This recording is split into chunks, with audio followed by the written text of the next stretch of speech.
ठीक है, तो अब अपन करेंगे example 12। Find the value of n such that, first question करते हैं इसको, n P five equals to 42 into n P three, एन क्या है ग्रेटर देन 4 है। ठीक है, तो इसको सॉल्व करते हैं। एग्जाम्पल 12, एग्जाम्पल 12 में क्या बोला है, n P five equals to क्या बोला 42 इंटू एन पी थ्री।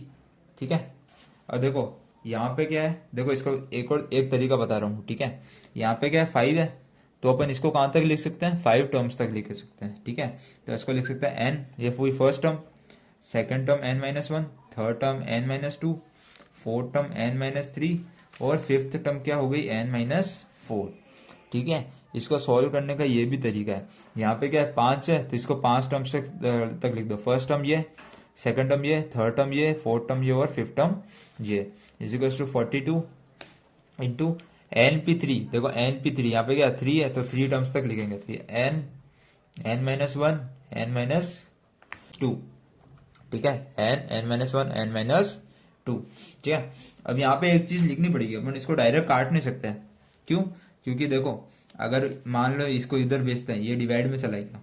ठीक है, मैं लिख देता हूँ। ठीक है, तो n into n minus one, n minus two, n minus three, n minus four, ये इधर मल्टीप्लीकेशन में इधर आएगा तो डिवाइड में आ जाएगा n minus one, n minus two is equal to 42। अब देखना इसको अपन डायरेक्ट काट नहीं सकते। क्यों, देखो अगर ये जीरो हो गया तो, ठीक है ना, या तो ये जीरो भी तो हो सकता है, तो इसलिए अपन को लिखना पड़ेगा since n is greater than 4, n into n minus one into n minus two is not equal to zero.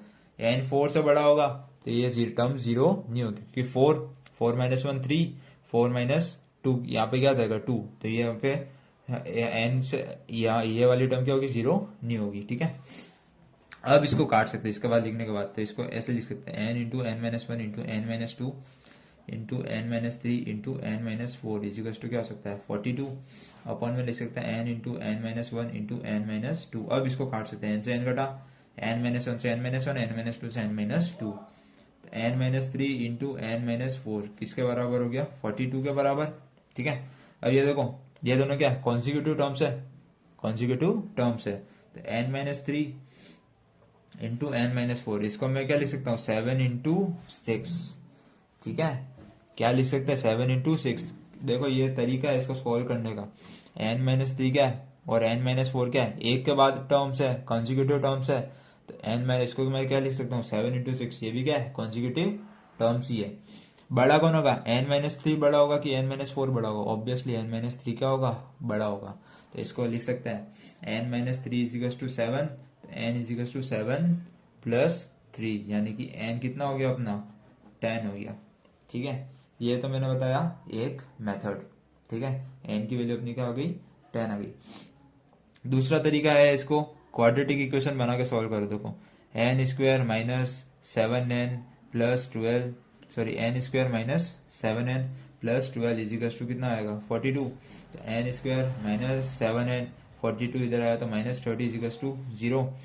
N square इसको सॉल्व करेंगे, ऐसे दो नंबर बनाने जिनको जोड़ने पे 7 आए और मल्टीप्लाई करने पे 30 आए, तो 10n plus 3n minus 30 equals to 0। इससे क्वाड्रेटिक इक्वेशन बना के सॉल्व करेंगे तो n कॉमन, यहाँ पे n बच गया, n यहाँ से बाहर आया तो यहाँ पे 10 बच गया, यहाँ से 3 बाहर आया n बच गया, यहाँ से 3 लाए तो 10 बच गया, तो यहाँ पे आ जाएगा n प्लस 3 और n minus 10, n equals to minus 3 आ जाएगा और एक आ जाएगा n इजिकल्स टू 10। अब उसने क्वेश्चन में बोला since n is greater than 4, तो ये रिजेक्ट हो जाएगा सॉल्यूशन, और ये n इजिकल्स टू 10 अपना सॉल्यूशन आ जाएगा। पर मैंने जो मेथड बताया ना कॉन्जिक्यूटिव टर्म्स लिखने वाला, ये बहुत बेस्ट मेथड है। ठीक है, कॉन्जिक्यूटिव टर्म्स लिख दो हमेशा, 7 के बाद क्या आता है 6, उसको मल्टीप्लाई करने में 42 आ रहा है, तो मतलब इसको क्या लिखना है हमेशा कॉन्जिक्यूटिव टर्म्स में लिखना है, इससे आंसर क्या होता है जल्दी आता है। ठीक है।